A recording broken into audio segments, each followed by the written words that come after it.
do it. It's go time. Welcome to Go Time, your source for diverse discussions from all around the Go community. Thanks to our partners at Fastly for shipping Go Time all around the world to wherever you listen. And to Fly.io, host your app, close to your users, no ops required. Okay, here we go.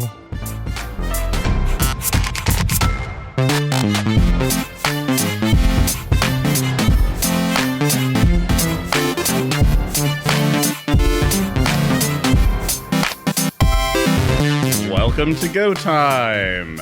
I am your host, Chris Brando, and today we have a very lovely panel. I am joined by my co-host, Angelica Hill and Ian Lupshire. How are you doing today, Angelica? I'm doing very well, thank you. Living my best life. Excellent. How are you, Ian? Yeah, fantastic. It's finally not raining in New York, so a day to celebrate. Yeah, this weekend was brutal for rain.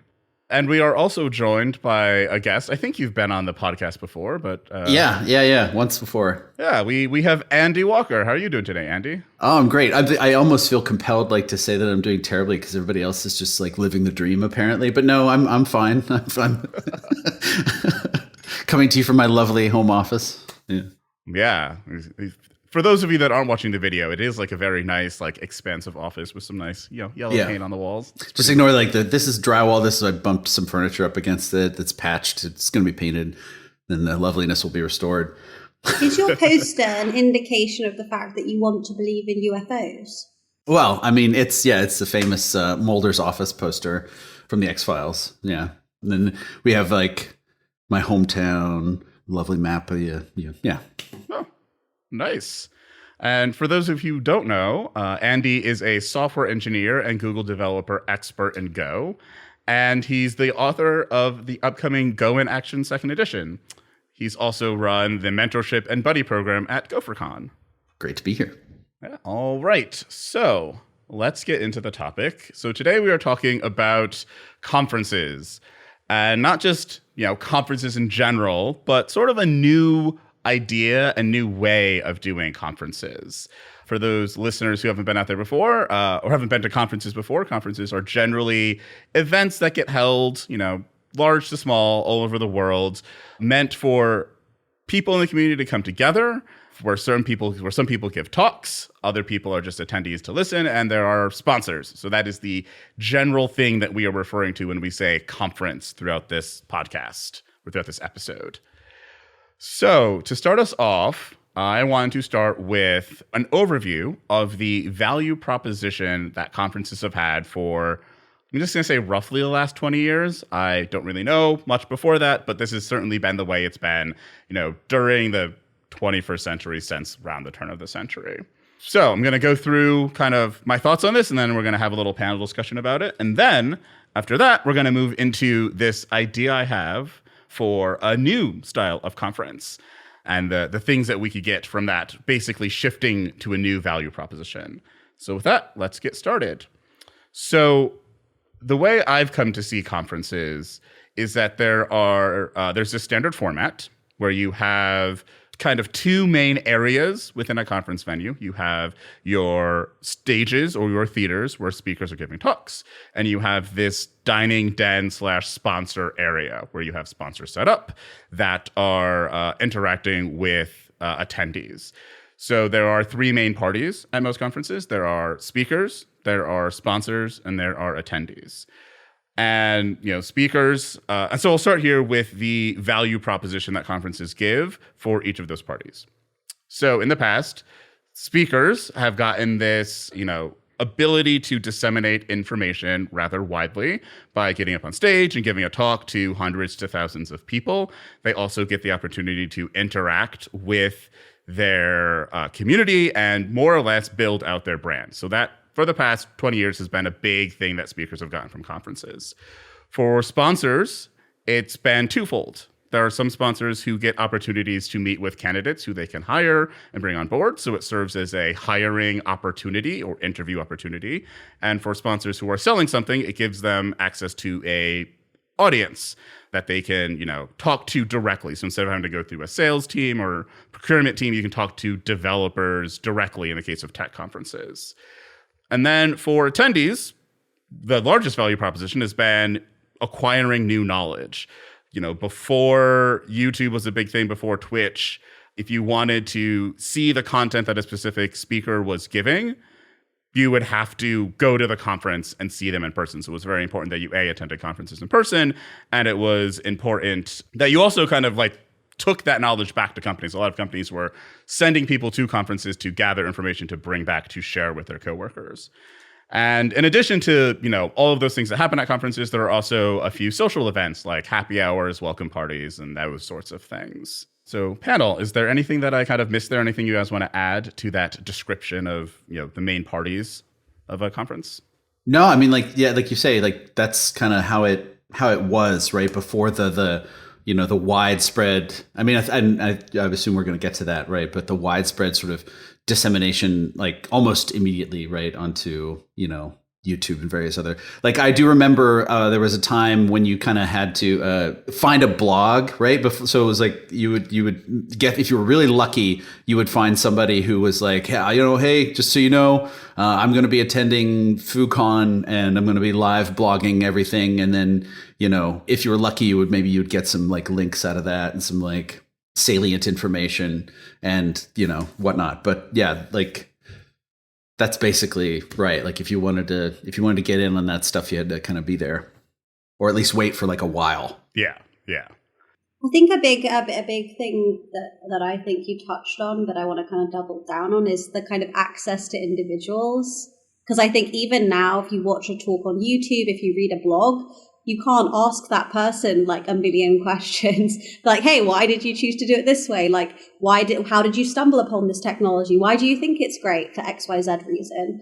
Whereas I think a big reason I certainly started going to conferences was, yes, to gain knowledge, yes, to be exposed to new ideas and technologies, but mostly so that once someone got off that stage, I could bombard them with a million questions and really be able to have that conversation. Because for me, and I'm sure many others whose learning styles are not very keyed in to just reading something and like, yay, I now know it. I need that back and forth. I think the workshops especially catered to those kind of learning styles. But I think what I loved about conferences, and I think one of those core value propositions, is access to those individuals to ask questions, but also access to individuals that you might otherwise not be able to have conversations with. There are quite like prestigious individuals in certain communities that will do talks that will be approachable in a way at conferences that they aren't in like the world, unless you want to send them a cold email and be like, hey, can you give me a coffee, please? Matt Ryer, can I come have tea with you? Like, it really, I think, breaks down some of the, whether conscious or subconscious, hierarchies in communities where everyone really is on equal playing field, or at least they should feel like they are, which I'm sure we can get into.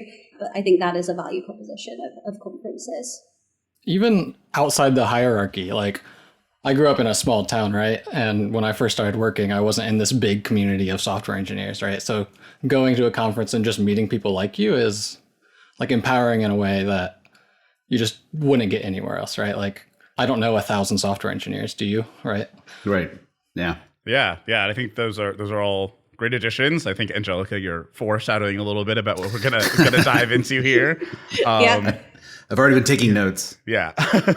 So I think the kind of thing I want to kind of spell out explicitly as well is that there are these like value propositions, and I got into a little bit of them when I talked about these kind of three main parties. I think we kind of already went over what the value proposition of speakers has been in the past, which is, getting access to a large audience of people was tough 10, 20 years ago. Most of our, if you did have online interaction, that would be via maybe IRC or forum posting. We didn't have, big community Slack channels, and we certainly didn't have video conferencing in the way that we do now. So a lot of it was email-based, IRC-based, or whatever your community had for interaction.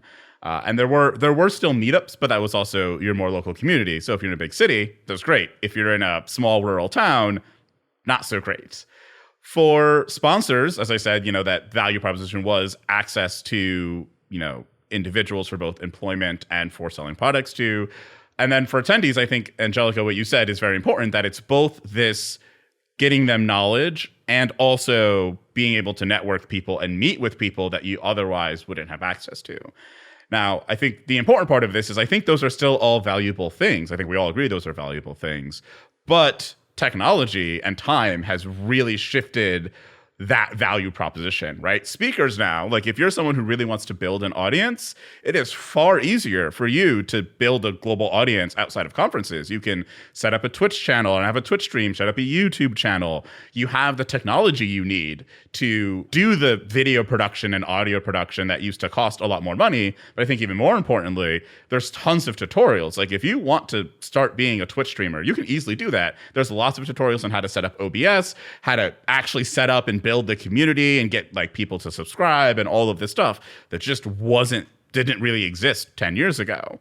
For sponsors, I think the biggest thing that's changed a lot of this is the existence of LinkedIn. Before, if you wanted to find a whole bunch of people to potentially hire, you'd have to go to, other job posting forums where maybe there were candidates there and maybe you could get some resumes from some recruiting firm.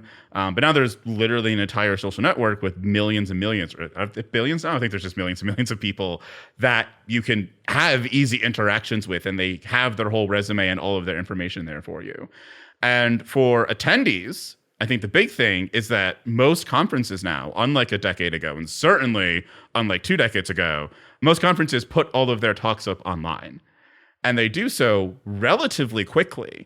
So any of the information that you were going to get at a conference, now it's not a company saying, oh, we got to send you to this conference so you can get it and bring it back for everybody else. Now it's, it'll just be available for everybody to watch in a few weeks or a few months.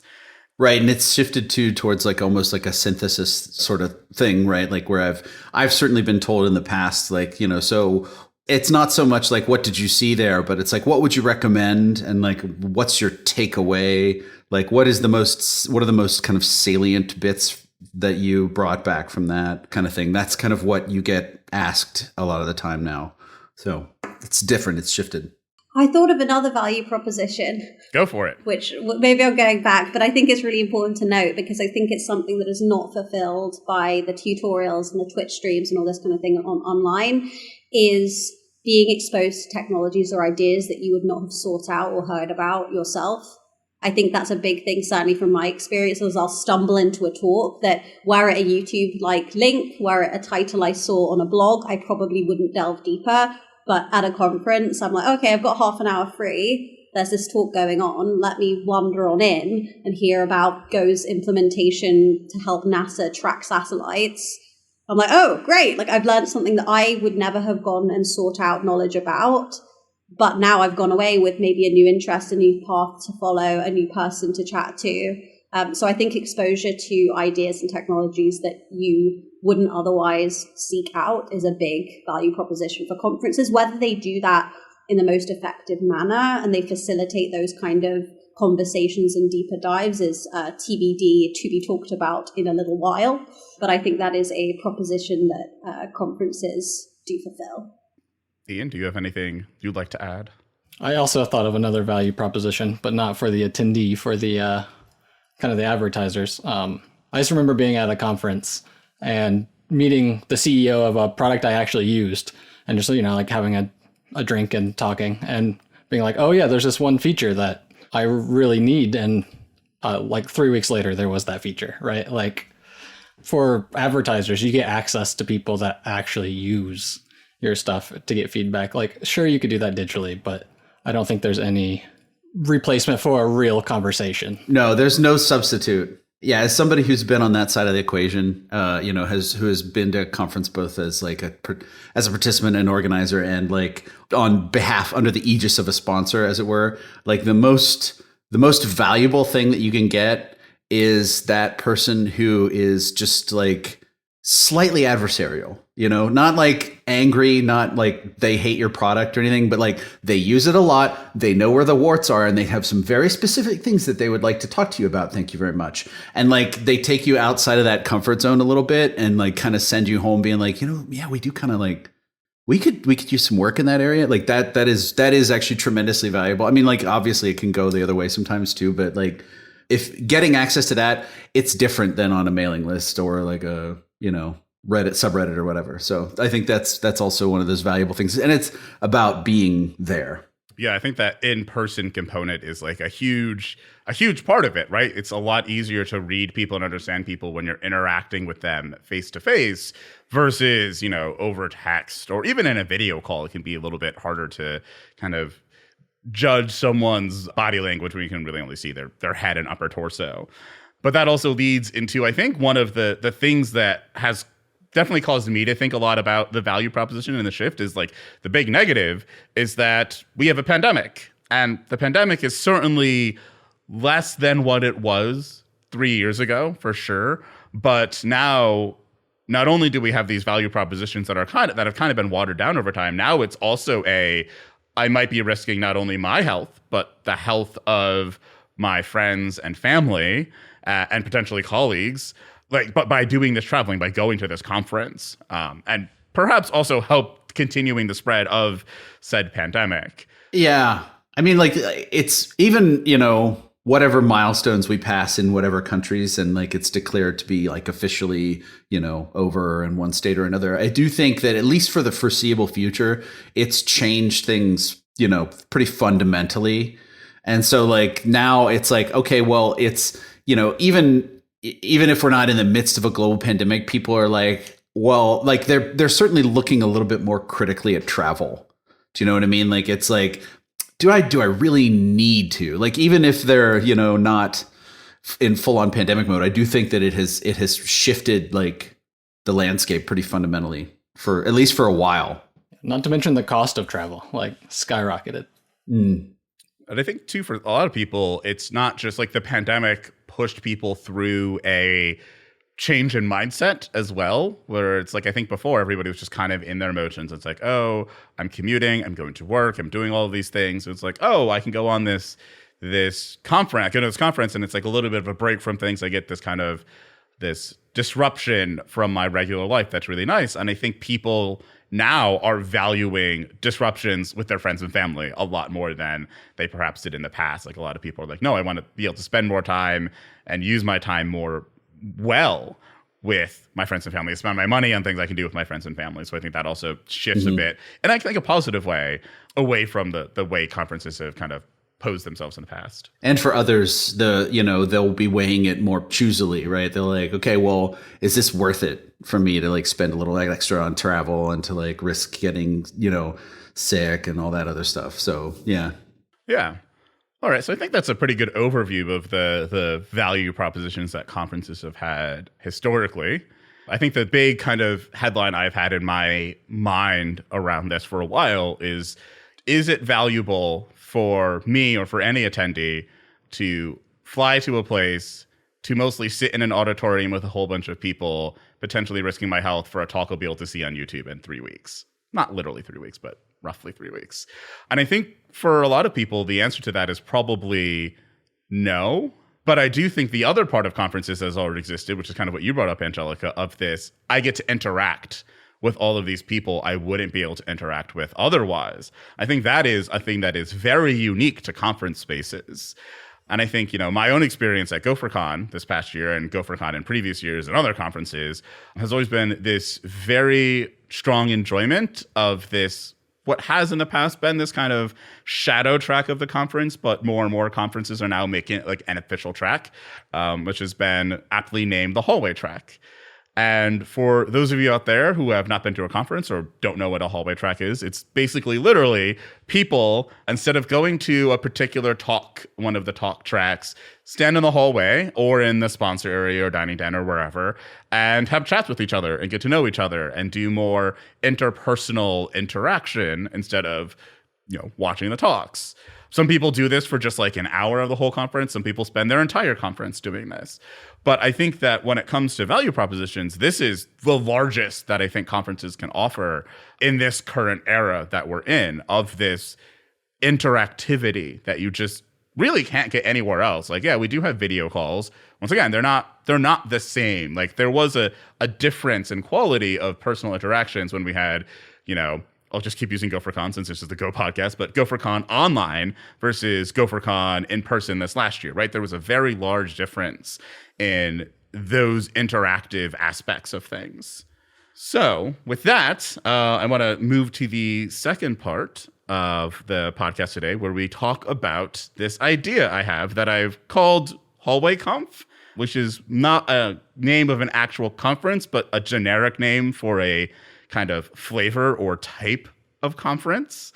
And so there are some kind of big features that I've been thinking about that I think this would help transition us from, a regular, track-based, talk-based conference into a hallway-based conference. So I'm just going to go through a couple of these and then we can talk. And panel, feel free to choose individual things you want to talk on. It doesn't have to be on this list. But I think the biggest thing, or one of the biggest things, is I think instead of having a few large theaters for talks, like I think most conferences have like 2 or 3 tracks. Some are single track, but it's usually like you have one room you can fit the entire conference in, and then you have some other rooms you can fit roughly a third or half of the conference in. So instead of having 2 or 3 of those, having a larger number of much, much smaller theaters.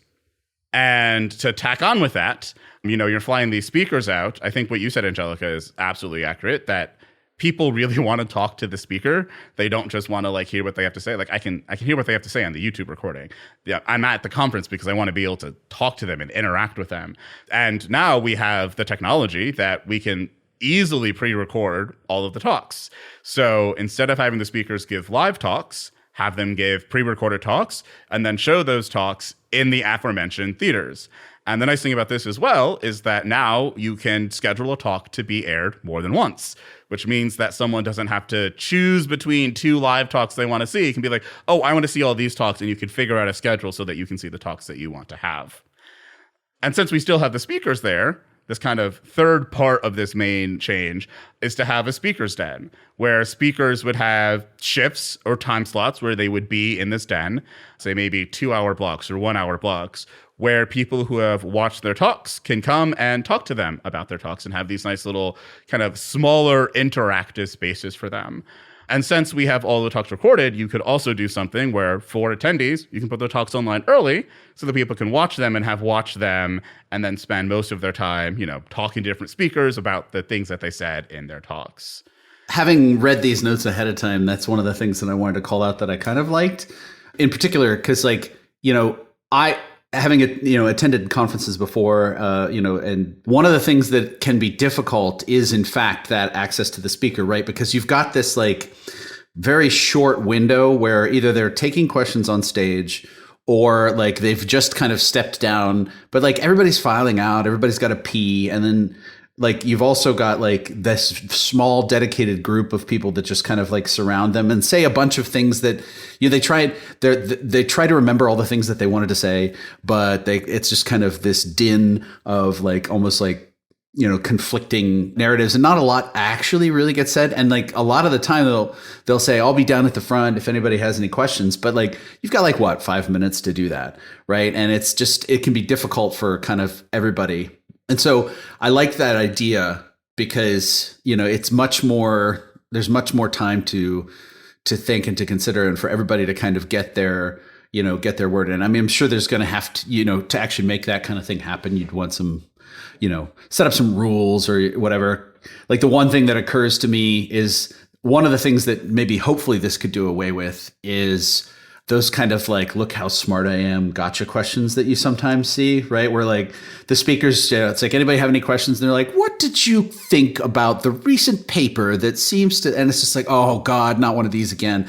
And so then you have to wait for them to finish, and they're trying to make them uncomfortable or whatever. And we teach speakers to say, well, I don't really know or whatever, and you blow them off. But you certainly would want some rules set up to just in case you get one of those guys coming into the speaker den.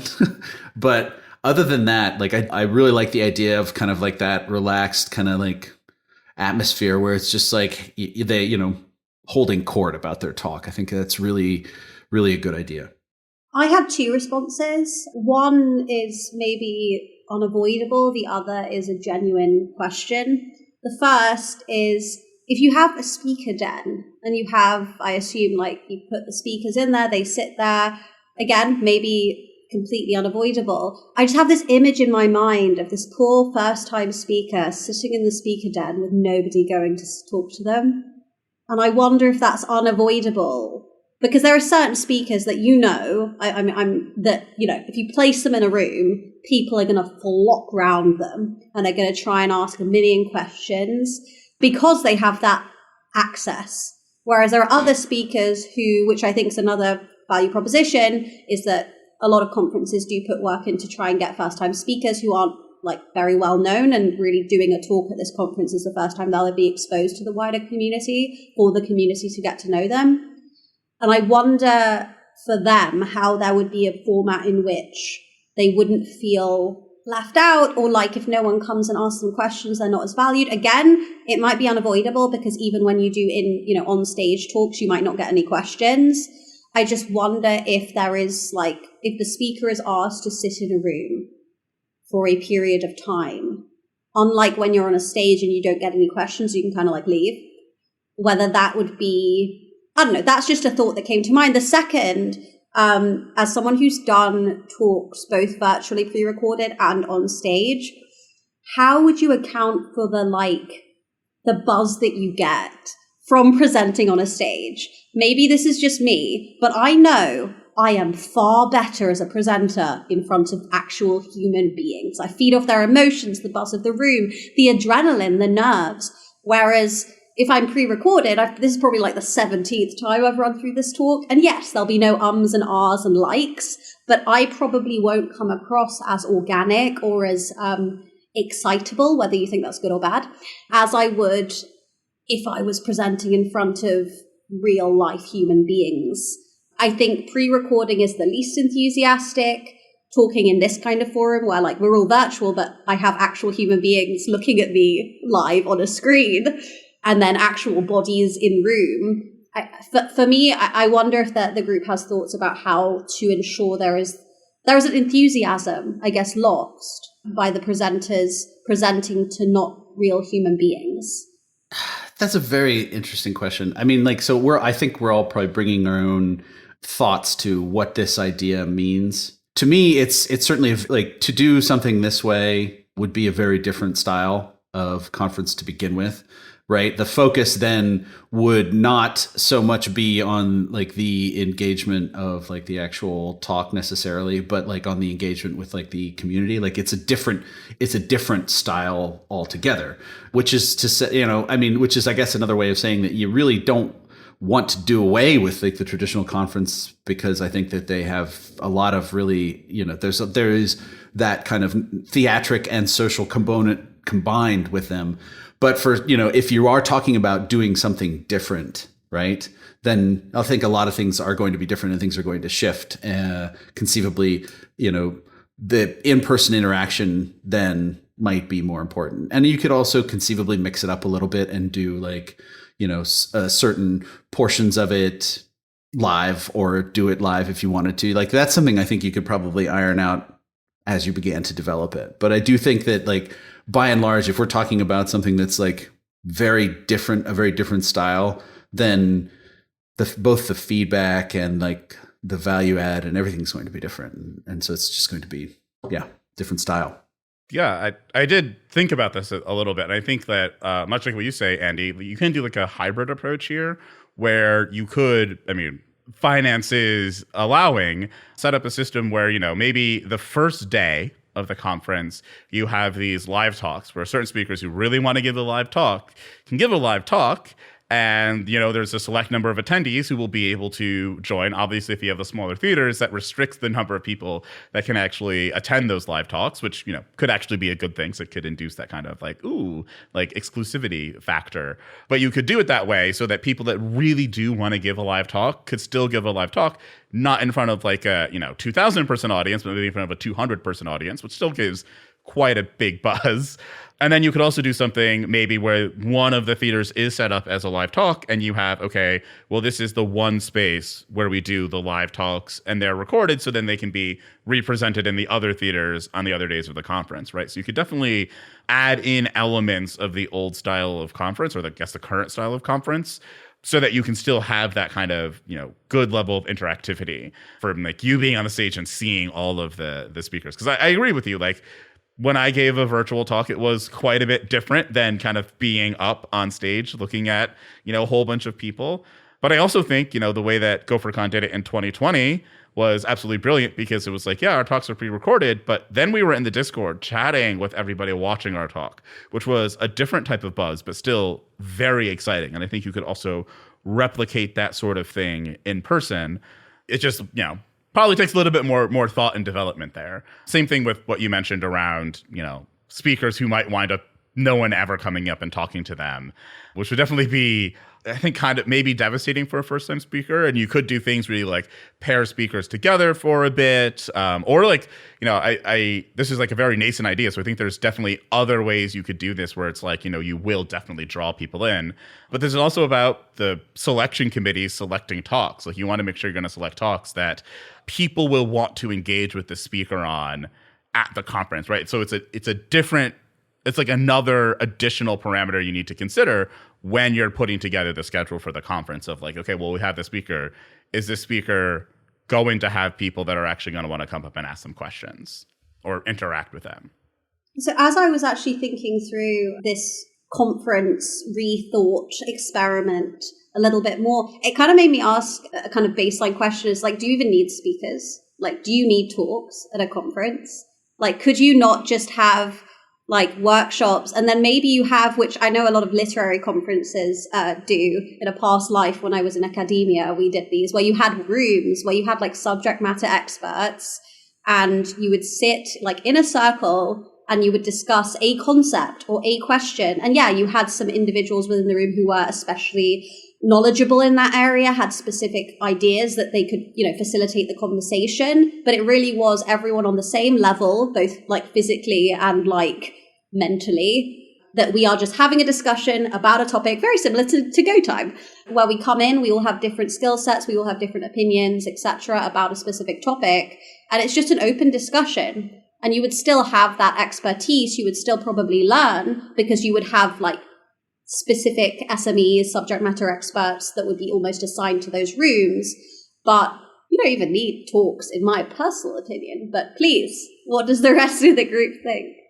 I have some thoughts on that. Great. I mean, so some of this, like part of the, I would like to think that part of the germ for this idea was this discussion that Chris and I had at GopherCon about like, some of the different like things that we would like to experiment with, hallway track being one of them. My personal like, and forgive me if I'm jumping ahead here. It's maybe a couple bullet points ahead. Is that all right for the the hack space? Fine. So like the first hack day that I went to at GopherCon, it was a combination of factors for me, but like, one of them was I had just finished like kind of like my official duties. I wasn't running around. Things were like much more open.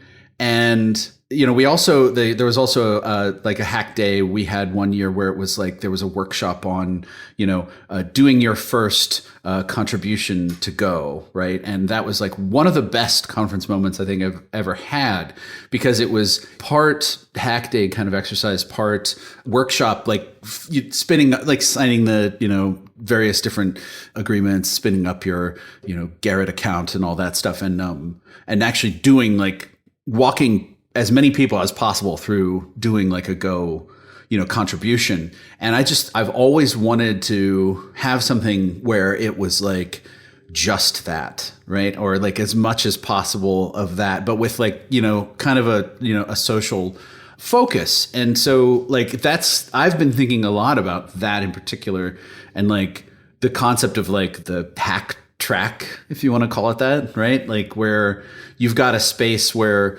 it's very much dedicated to like code and contributing, right? But structured just enough, right? In such a way that it focuses on the participants first, right? Because you want to, I guess, like you want to talk about that value add. For me, like a conference is always about like taking something home, right? Like what do they take home with them? And in a lot of the like traditional conferences, it's been, you see a talk, right? And that talk is just blows your mind. Or like my favorite are the ones when like at like like a link comes up on a slide and then just boop, boop, boop, boop, boop, boop. You see all these like laptops opening up as people like go to that GitHub site right now. Like that's how excited they are about that kind of thing. And they're going to take that home with them. They're going to open it. Like they're going to have a set of tabs that they're taking home from the conference to the things that they want to research. And that's kind of the take home from, a more traditional kind of talk. Whereas from kind of this sort of thing that I think we're talking about, the take home is like, I can do this, right? Like I can, I'm comfortable to commit things, or I'm feeling like, oh, it's not so hard, right? Or, I'm feeling more involved in this community, I'm feeling more involved in this project that I like, right? And we can maybe talk about like some of the specifics of like what that would look like in my vision. But like I do envision like having a dedicated space where you can host things that are, anything from this is my like cool project that maybe you don't know about, and I'm kind of like holding like an open kind of feedback sort of bug fixing thing, to like I am a maintainer, we are the maintainers of this large and popular project, and like we have ahead of time marked some issues for like first time contributors, and we're going to set you up with like a draft PR like right away. Right. And it doesn't matter if you finish it. It doesn't matter any of this. Like this is all about like kind of getting you in there. And maybe if you don't feel like continuing it or you can't continue it, we can like pull from that PR later or something like that. Or just, close it down. Or ideally, maybe it becomes a full PR. That kind of thing, that kind of space, I think is potentially very valuable, right? If you structure it right. Yeah, I think, Ian, you had something you wanted to say, I think. I think we pretty much covered actually. But I do think this like format of like more smaller rooms just opens up a conference for like all kinds of different formats of content, right? Like you don't have to have just hack, you don't have to have just content matter experts. Like you can have all of that, right? Like, yeah, like I can imagine a world where, like there's 4 sessions of, hey, we're going to talk about how a capture the flag works, right? And then there's an ongoing capture the flag the whole week. And at the end, you announce who got in, like that sort of stuff. Like it just opens up so much like fun, cool programming that you could do. Right. Like this flow, really, like this kind of like almost like a retreat, in a way, like just kind of a different situation. Yeah. Yeah. I think it'd also be really interesting to like, of course there'd be a lot of planning that goes into this, but make sure that everything is structured so that, if you have, say, a 4-day conference, that on any of those days, people can jump into doing these things. So I think one of the things that I dislike a little bit about current conferences is how rigid their structure is. It's like, well, we have one day that's like the workshop day, and then we have like 2 days that are the talk days, and then one day that's like the community day, the hack day or whatever. And it's like, oh, well, if you just want to spend your whole conference doing the hack stuff, well, sorry, you can't do that. Or if you started your conference doing one thing, but you want to switch to doing another thing, well, sorry, like you miss the onboarding part of that. Like with workshops where it's like, oh, well, this is like a whole day affair. So if you wanted to like step into one, you have to like pick the one that you really want to do. And I think to what you're saying, Ian, like the more smaller spaces means that there's more opportunities for people to actually explore and figure out what thing they want to do, and actually experiment a little bit more with really low, negative consequences. Because for a lot of people, I think the majority of people that go to conferences, it's their first time attending a conference. So it's like, oh, it's your first time, then you should be able to go out there and sample and choose all of the different things you can do, and then figure out, oh, this is the one that I actually want to spend the rest of my time doing. Or get halfway through and be like, oh, actually, I've been doing this thing, but I just talked to this person at happy hour, and that other thing over there sounds like it's more fun. I want to go try doing that thing. I think that could add another dimension of like value add, another good value proposition for attendees. Right.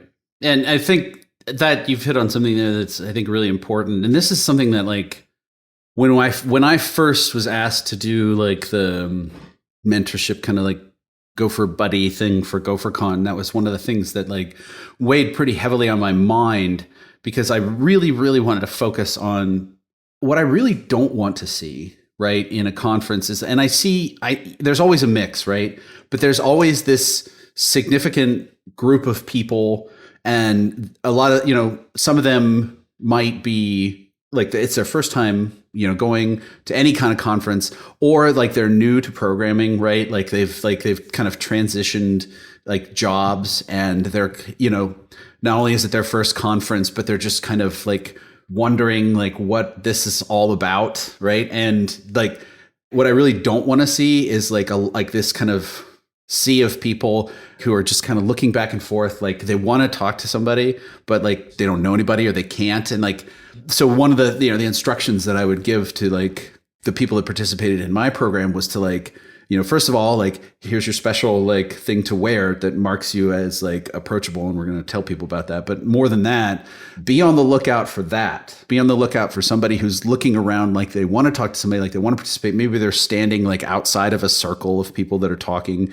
and they're kind of listening in, but like, and engage them, right? And like, make sure you're looking for that if you're in that circle, right? And open it up to them, and like that can mean a tremendous difference for like basically the rest of somebody's like whole career. And so that's, to me, like lowering that, like you're saying, like lowering that barrier to entry, and more importantly, like lowering that expectation of commitment, I guess, is really important. I think that one of the things that kind of struck me about like when I first started thinking about this idea, and I think we might have talked about this at GopherCon, Andy, is that because of the talks and how they're structured, how the day is kind of packed with talks, and there's only these really tiny little slices of time outside of like the welcome party and happy hour, the actual amount of time you have to get comfortable with talking to other people, or where other people can just talk to other people, is very compressed. So if you're like a prominent member of the community, like there are people that you're going to go talk to who you're there because you get to see them, right? Like I spent a lot of time talking to you, Andy, at the conference, but that's because I only get to see you once a year. So it's like, oh, I'm going to spend my time talking to Andy or with, Bill Kennedy or with these other people. So I think the lack of extra time to do these interactions makes it a lot harder for newer people to go up and talk to those people. Because as soon as you get in a conversation with them, you're like, oh, these are just normal people. They're not like any different from anybody else. Right. So I can actually just have a conversation with them. But it looks intimidating when there's like 10 of them standing together and you're like, oh crap, there's those 10 people. I'm nothing compared to them. They did all of this stuff for like Go or for whatever. And they're in some deep conversation. What can I contribute to that? And then you just like don't enter in that conversation. Yeah, exactly. And a lot of the time it's lunch. Like we're talking about lunch. Or like, like whatever, like, yeah, it's important to like kind of like have your ambassadors too. But like, if you can structure it correctly, then there's more time for people to kind of like settle in and start to like feel more comfortable, especially like first time attendees to these kind of things. So yeah, I think that's really important. And I think there's a lot to be said about people who are more seasoned conference goers or are just more seasoned in the specific community that the conference is like focused on, being really empathetic and being deliberate about trying to bring new members in the same way. Like if you have a new, one of your friends has a new girlfriend and she's coming into the group, you would be cognizant of that person coming into a new space that they might not be super comfortable in. And you would make extra effort to make them feel welcome, to make them feel secure, as you would with a new team member joining your software engineering team. You would put extra effort in to make sure you're not just talking to the seasoned team members who you've got an existing relationship with. You would put in that extra effort to bring that new engineer in, onboard them, make them feel comfortable, and leave space for them to give ideas. I think it should be the same at conferences where these more seasoned engineers and individuals should be thinking through, as there are these opportunities to socialize, hey, maybe I shouldn't spend the whole lunch break talking to this person that is also a very seasoned individual and therefore maybe perceived as, not very approachable because we're in this deep conversation, and really taking those opportunities to be deliberate and go up to people who you haven't seen around, who look like they might be lost or new, and just going up as someone who might be known in the community and saying like, hi, how are you? I just did a talk.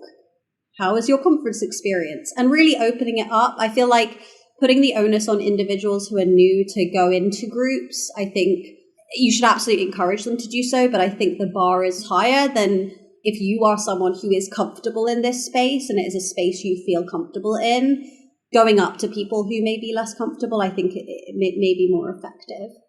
So I think that, I mean, and correct me if I'm wrong, but I think this is one of the things that Chris was maybe even trying to get at with this. It's certainly one of the things that I've been thinking about with this.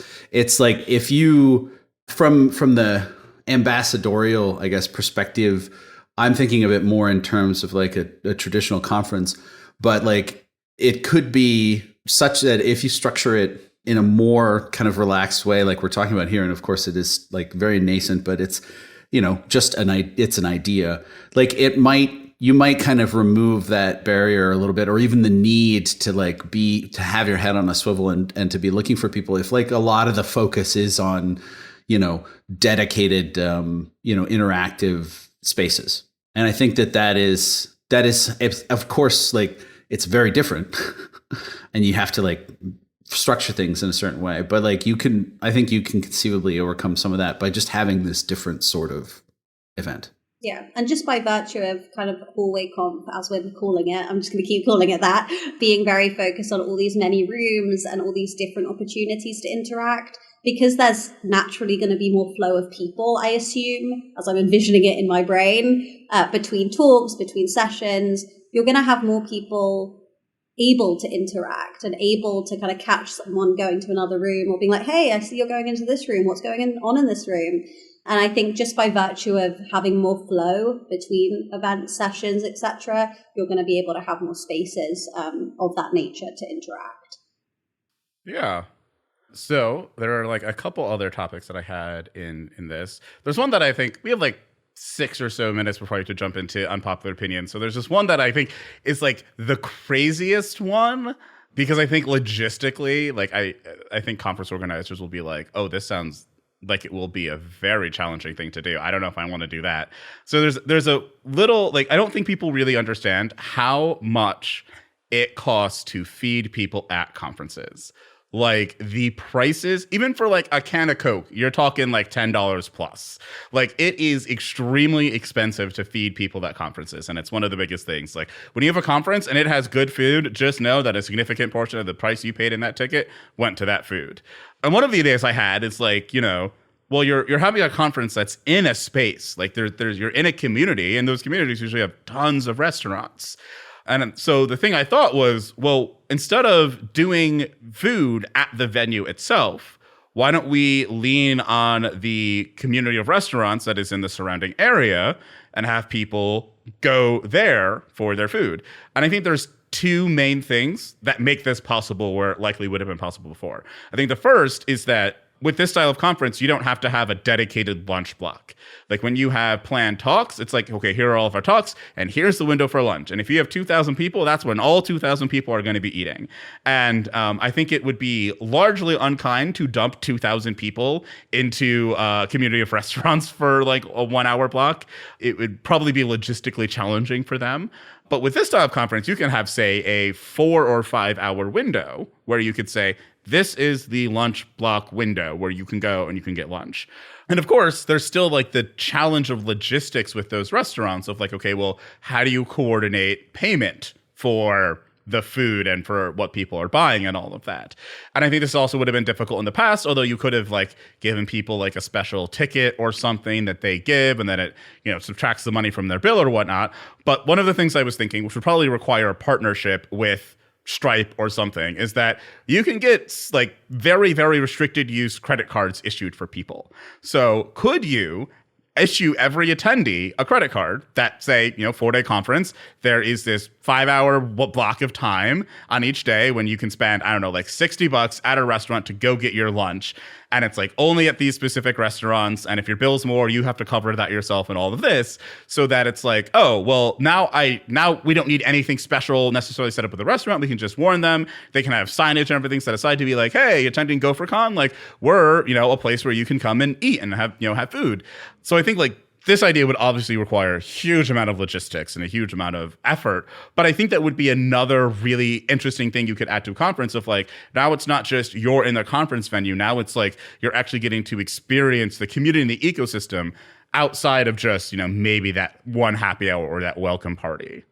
Yeah. I mean, like, again, what you're talking about is logistically potentially very difficult. But at the same time, that is certainly something that, I mean, giving credit where it's due, it's certainly hard to find venues a lot of the time that are even close to like I remember I attended a conference in Disney World one time in Orlando, and I was just like, this is so weird. Like, I have to have this like little thing, and I have to eat. So I get to choose either I'm going to eat at the pirate restaurant, or the restaurant with the pirate name, or the restaurant with the goofy name. And it's still just the same, stuff. And I was like, is there any place? I remember asking somebody, is there any place to eat around here? And they're like, no, like, go somewhere. Are you kidding? And so like that is kind of hard, right? And so that's, it would certainly require like a lot of planning. But I do think that like, as long as you're talking about doing things differently, right? Then if you can make that happen, right? That's very cool and very kind of like community involvement kind of situation. Like, because I do think that in a lot of conferences, you do kind of feel like you're in this like little moon landing world. And every time I have like left a conference in recent memory to like go to like, it's like, oh, here's the best, sushi place or the best deep dish place or the whatever. It's been like, ooh, I'm having a little adventure. And like, you don't, see like very many people. And it would be, if you can find the right space to make that happen, I think that would potentially be very rewarding, because then it feels a little bit special too, to be able to like go out to dinner and kind of continue your conversation there. But it's going to be hard to find. And I think, too, a big blocker of that in the past has been that time constraint, right? It's like you get 1 hour for lunch. So if you're trying to travel somewhere, even if it's just a 10 or 15-minute walk away, like that eats into a half of the lunchtime that you have. So like once again, the structure of the conference makes it so that the only option you kind of have is just something that is very close to the venue itself. Ian, Angelica, do you have thoughts on this? My one thought is I've had enough bad conference food that as a conference goer, this sounds amazing. Right. I only had 2 quick thoughts. One was making sure that all dietary requirements are met by the establishments we're partnering with. Secondarily was a call for the environment that we not have physical plastic cards and we make them virtual, and perhaps a Apple Wallet or a Android wallet. I don't have an Android device, so the Android device-based card thing. Well, yeah, and like I mean, you can conceive of it actually being better, and in terms of dietary restrictions, because then it's kind of like going out to dinner now. You have a friend in your group who's like, I'm sorry, I can't have that. And then you're like, oh, yeah, okay, well, we'll ask. And if they don't, we'll go somewhere else, or like, they'll, I think there is just as much onus on like pretty much your average restaurant in this day and age to like be prepared to like tell people what is and what is not both vegan, halal, kosher, any dietary restriction. So like some of that I do think kind of like you'll be all right with for the most part, unless like you're going to like Bob's House of Meat or whatever. And then, that's just not considered to your friends. Anything to avoid what happened to me and Chris at one point, where I was just walking around searching for something to eat for the whole entire lunch hour until I gave up and just took like 3 crackers. I was like, okay, I know I can eat these. No. This is terrible. So I love this idea. And +1 to Ian, like conference food, they try their best. The budget is crazy to get anything good. So love the idea of actual restaurants and establishments being on the menu. Right. Ambitious. But as long as we're wishing. Yeah. I mean, if you're gonna plan something new and build something new, like you shoot for maybe you land somewhere in between or something, but you try really hard to like, and that also could shift, like maybe it changes the cities you go to or the venues that you're looking at to be like, well, is this venue located somewhere where we can actually, get out more? Also, if ultimately starts reducing the cost of tickets, that means you could maybe go to a slightly more expensive city that has a more, closer area where you could have people spread out than another venue where you'd have to be like paying for the food and whatnot. So also, this opens up huge changes in the types of venues you can have. Right now, you don't need to have necessarily a quote unquote conference venue. You could do this, maybe at a college or something like that has a lot of spaces that can fit people, and you have people roaming and moving through. And with that, it's time for unpopular opinions.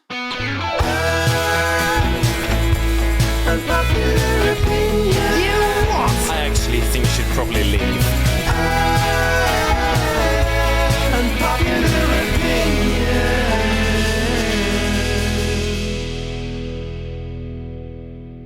All right. So, Angelica, do you have an unpopular opinion? Because I know you got to go, so I'm just putting you on the spot. Snap. I can think of one right off the top of my head. It's going to be just like spur of the moment. Those are the best unpopular opinions. Okay, my unpopular opinion is that we should, which might not be unpopular, we should move away from flex seating at offices and instead move towards being given a room for the entire day so you can have your meetings in peace or work in peace. Because why do we have all these flex desks that no one is sitting at? And there's an entire floor of flex seating that simply has 3 individuals who all go off to rooms to be on their own for most of the day anyway. Right, and you can't even have a picture of your cat, or you have to take it home with you. I was this close to drawing some stuff on the back of this wall to be a little bit more like happy, but I'm going to be honest and say I did draw something. I did draw like a bouquet of flowers, but it just looked like a load of squiggles behind me when I actually sat down, so I quickly erased it. Right. Do you run into the issue where someone has a room booked for like 3 months, even if they're not going to use it? I used to run into that all the time. Like, they just perpetually keep it booked as their office and book squatters. Yes, it's very annoying. I also run into the thing which I do, which I think's good, but I will book a room for the entire day, and then the company has now implemented some kind of logic where the room will like reject meetings that are over 2 hours. So I have to keep So what I do strategically is I book like 18 half-an-hour meetings that all have slightly different names. And then I add my colleagues who are in on my plan as optional, so it doesn't reject them. Because it'll reject meetings that are with just one person, but not with multiple people. So my team is in on it. Also, like, malicious compliance at its finest. I've now said this on Go Time, so like I feel like I'm not going to be able to do this anymore. But that is for anyone who sees slightly different named meetings. They are all different meetings that I require. It's like 1, 2, 3. No, it's like block. It's like block planning session. Right now, it's block planning session, prep, architectural run through. They have to sound real. That's totally believable. I would fall for that. Grooming. Like, now you're the jerk if you question it, right? So no, you're protected. Yeah, exactly. Now I can see people writing scripts to just automate this too. Right. And like, I guess the real thing here is like what you described is like offices. Like, we should just go back to having office. Like, even if it's just like, you don't have to have single individual office for everybody. You can have like 2 or 3 person offices, but just offices.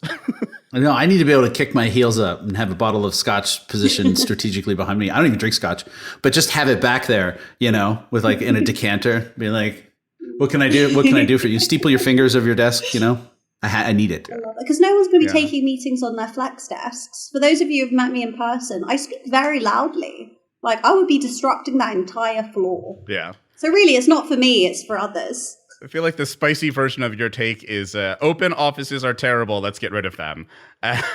Give me my pod of privacy if you're going to make me come into the office. I feel like that's not unpopular anymore. I feel like that's what most of us don't like. I thought you were going to ask Andy first, so I was going to start thinking about it then. Oh, sorry. Well, I came ready to swing if you do want to go with me. Like, yeah. Andy, you could go next. I syntax highlighting sucks and we shouldn't use it. That's like my that's my unpopular opinion. And now I will be much more clear than that. I will say that it's like, I don't believe that you should have no kind of like indication of things. I mean, if I share, does it like come up in the recording? Oh, no. Okay. I won't do that. Maybe we can post a picture of it, like what I do. But like, I have just basically black and white and like some bold and some italics here and there. But for the most part, none. So yeah, I feel like it has made me, I think maybe I read some like wanky, like think piece on it, like about 6 or 7 years ago. And then I just gave it a try. And I actually do think it has like, made me a better programmer. So I will say, like, I use syntax highlighting, but I have no idea what those colors mean. Exactly. Like, Fruit Loops. I can tell if it's wrong, right? But Right, yeah. I have no idea what those colors mean. Yeah, I mean, like, I'm the kind of nerd that like makes his own syntax highlighting themes. Like, I've got a couple now that I've made. One of them is like, it was like, the first one I did was like solarized, but with most of the syntax highlighting removed, right? Just the background colors. And then the other one I did is this more ambitious kind of like project where I'm trying to make like the, you know, the scientifically based color scheme. And we'll, you know, I talked to an optometrist, ophthalmologist about it and like what would be best, blah, blah, blah. It's still a work in progress. And I've seen some other interesting projects like this too, but like, it's basically just high contrast, you know, and I use bold and italics, but also, you know, when something's wrong, then it's red, right? Then there's like the red squiggles and like the whatnot. So like the important kind of like bits, it's mostly, and like I highlight things in blocks too. So like, you know, when I don't like have to use the squiggles, I'll just use like a background red kind of color. And to me, that's like the sweet spot. So I do want to see very clearly when something is wrong or when it's a warning, but like I don't need my methods to be purple and my strings to be another color. Like, you know, especially because it often changes from like language to language or like even theme to theme. They'll have different levels of coloring. It's just like it's at some point, like you go to view somebody else's screen and it's just this meaningless Fruit Loop C. So yeah. I have been in situations where like something is a color and I don't know what it means, but it feels wrong. And I'm like looking through my code and I don't know why it's this wrong thing. But then it's like, oh, because this is a closure or this is a function variable, right? Like, oh, and I would like to, as a related unpopular opinion, maybe, I don't know. I absolutely loathe cursive italics. I cannot stand them. Like there's so many programming fonts where it's like your comments are like in cursive and I'm like, get that out of here. I can't believe that exists. Oh, you will find it. Go look for coding fonts. You will see it. I swear. Oh God. It's a thing. Yeah, I think for the whole like syntax highlighting, I've known a few people in the past. I mean, notably Rob Pike is anti-syntax highlighting, but I've known other people too where I went and looked at their screen and it's like, oh, you have like very, very light syntax, or like you have grayscale syntax highlighting. And I think the interesting thing is like programmers are like, no, you need it. It's so important. And I'm just like, we don't syntax highlight the prose we write. And now there are tools that actually will go and syntax highlight the different parts of like different grammatical objects within a sentence. And looking at that is just really annoying because it's very distracting when you're trying to consume the information. And it's just like, oh, all of your verbs are yellow and all of your adjectives are. Oh, man. And it's like useful if you're doing like when you're going through the editing process and you're like, okay, show me all of the useless words that I have in here. Right. Like, yeah. Get rid of all of those reallys and the varies and all of that. Show me those in a nasty color so I can just delete them.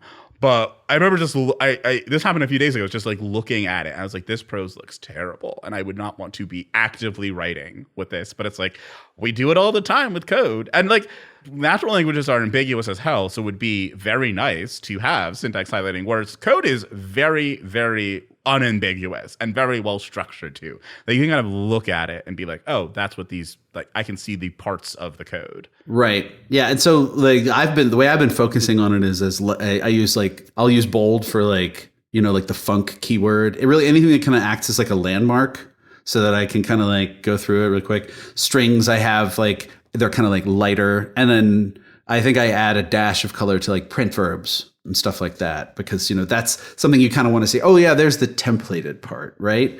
But other than that, very little. Yeah. Yeah. I feel like we might have, like a lot of people have added syntax highlighting to like also get around having their code be too dense and having their code not be well structured. So it's like, if you have that syntax highlighting, it's easier to kind of pick things apart. You can let your code get a lot more messy before it's like, what is going on here? Where if you turn that off and it's just like, oh no, this amount of complexity is just unbearable. Mm-hmm. How do you feel about the code mini maps that some editors have, like in the top right? I mean, so for me, so a lot of the time with the mini maps, they're basically just like really, really tiny, like, you know, CSS generated, you know, it's basically the same colors and everything. I think those actually become more meaningful the less colors you have, right? So for example, like when I have mine set up so that I only, like the only color stuff that I see is like diffs. And so, you know, if I have the minimap on, I can see the diffs. I don't usually use the minimap because like I've tried to set up my highlighting scheme such that like my landmarks are in bold and that's basically it. Like I just kind of scroll up and down and I see them. I think that they can be very useful for people who are, you know, have a very visual kind of memory. I think it's a useful tool. I think it's kind of cool. But I think if you look at one of those with syntax highlighting like all the way on, it can be just as inscrutable as the rest of the code. Yeah. I feel like it's probably going to wind up being pretty unpopular because I think anytime anybody says like, be gone with syntax highlighting, a lot of people start getting very, very annoyed. And that's fine. Yeah. I will say this, like, I'm not saying color has no place in the modern, IDE, but I think that like, if you use less syntax highlighting, like my prediction is that like, as language servers become more capable, we're going to start to see like more enhanced like annotations, like it would be nice, for example, to see like a little hint or something that, hey, just from code analysis, this escapes to the heap, that kind of thing. Or like, I love having colored highlights where my, test coverage isn't, that kind of thing. And like, that's where I think we should like really hang on to it for dear life. But like, the thing is you start adding that on top of like all of this, other code highlighting, then it just becomes even busier and even busier. But if you take most of that away, then what you gain back can be all of this like metadata type stuff. So yeah. I think I agree with you on that. Like syntax highlighting, it's one of, and like I've been studying typography as of late, which has also made it really obnoxious to read some books. I'm just like, your line spacing is all out of whack. Yeah. And like this is probably something I'm going to somewhat regret one day when I just can't read some things. I'm just like, this is painful. But there's so much about the way that you do, especially typesetting, that has to do with like invisible space, like the white space and how it's shaped and how it's formed and all of this, that makes something like inherently more readable. And I feel like we generally use syntax highlighting to do that work, whereas we could also probably do that work with other typography if more people understood typography. Yeah. And like size and spacing and like, spacing maybe not. Like I do think we are relatively behooved to like a grid-based, monospace kind of layout, although not necessarily. I have seen some fonts make that work. But at the other hand, you can certainly get away with like, you can get a lot out of like bold, right? And italic and, underline and stuff like that. So yeah, you will find me a surprising closet typography nerd. Like it's bad. Yeah, I think that's the interesting thing too. Like even when you talking about like the topography of a page, it's like you might have elements that are like the leading, as I call it, or the line spacing is like different for say a block quote or something, but it still is divisible enough that it flows on the page as a whole. And I think we could do that with code as well. Well, we do already. I mean, like, so a lot of the modal stuff that you see in like, say, Visual Studio Code, right? Like, it's very, like, that's one of the reasons I moved away from Vim. That, if you want a third unpopular opinion, it's that I stopped using Vim after 30 years or whatever.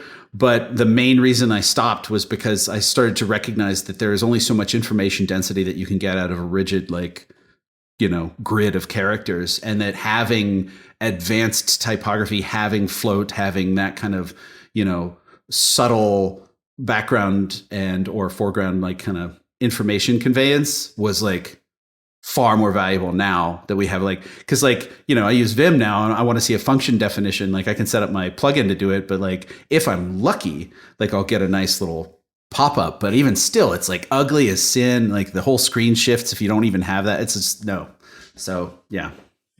I think that's like an advancement we should make in terminal technology as well, because it's like there's no reason why should it be possible for Vim to be just as elegant as VS Code or any of these other graphical, GUI based editors. It's just and if you want, there's if for those like nerds of you out in the audience, like there have been attempts.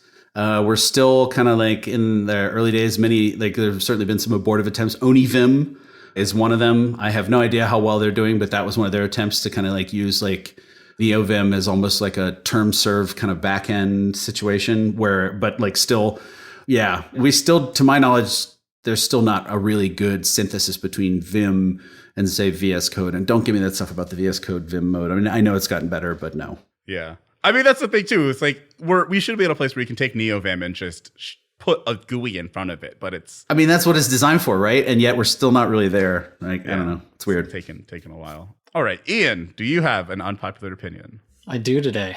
I think paper notes are better than digital notes. Oh, sweet. And let me tell you why. I almost never go back and look at my digital notes. I know they're searchable and all of that. I just don't, right?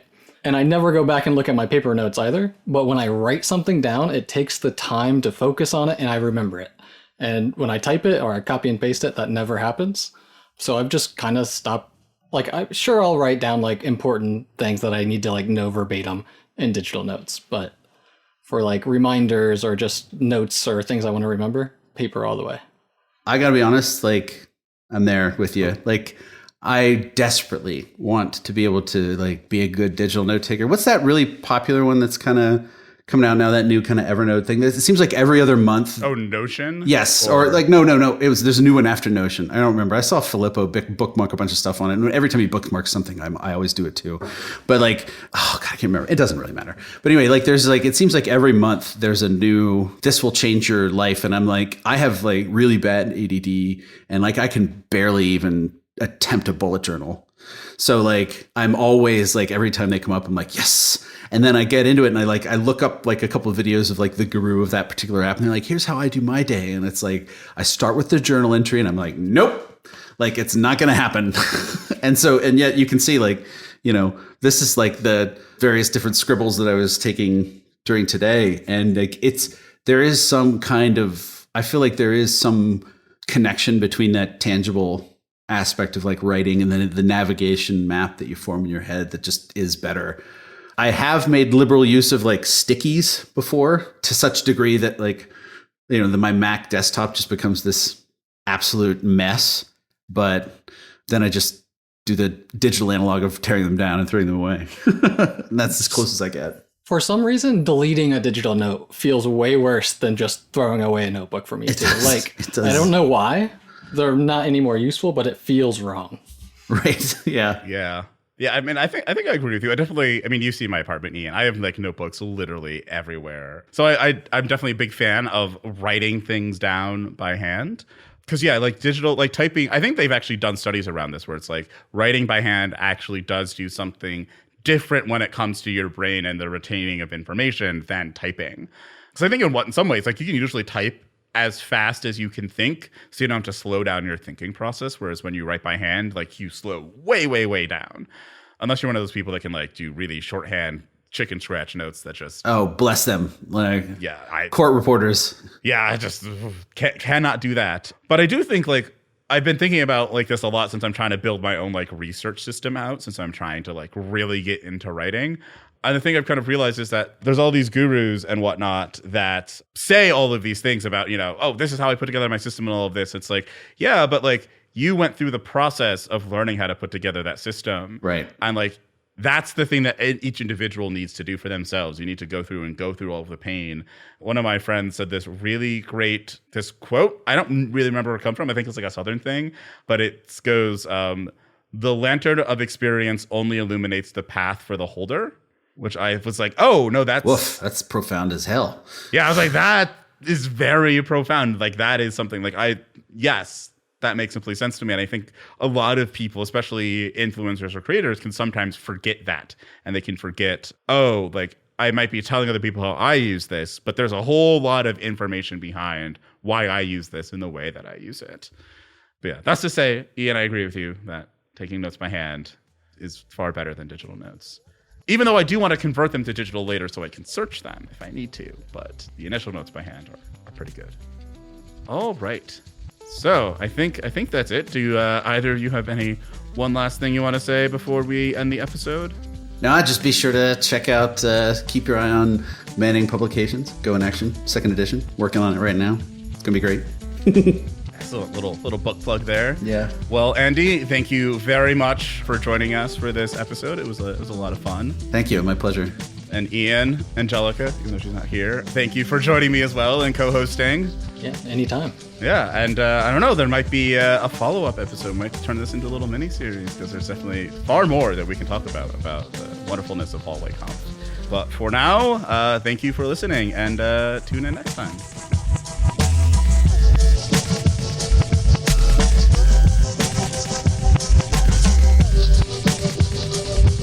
All right, that is go time for this week. Thanks for listening. If this is your first time with us, subscribe now at gotime.fm. There you'll find our entire back catalog of over 275 episodes, including lists of the most popular and our recommended ones. Special thanks once again to our partners Fastly and Fly for helping us bring you awesome pods each and every week. And to our beat freak in residence, Breakmaster Cylinder. We love you, BMC.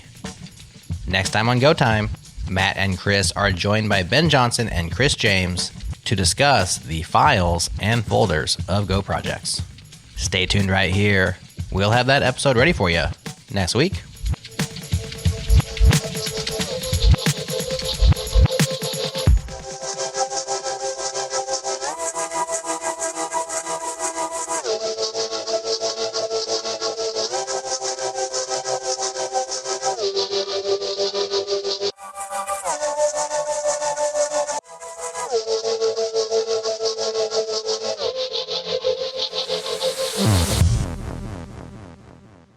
Hey.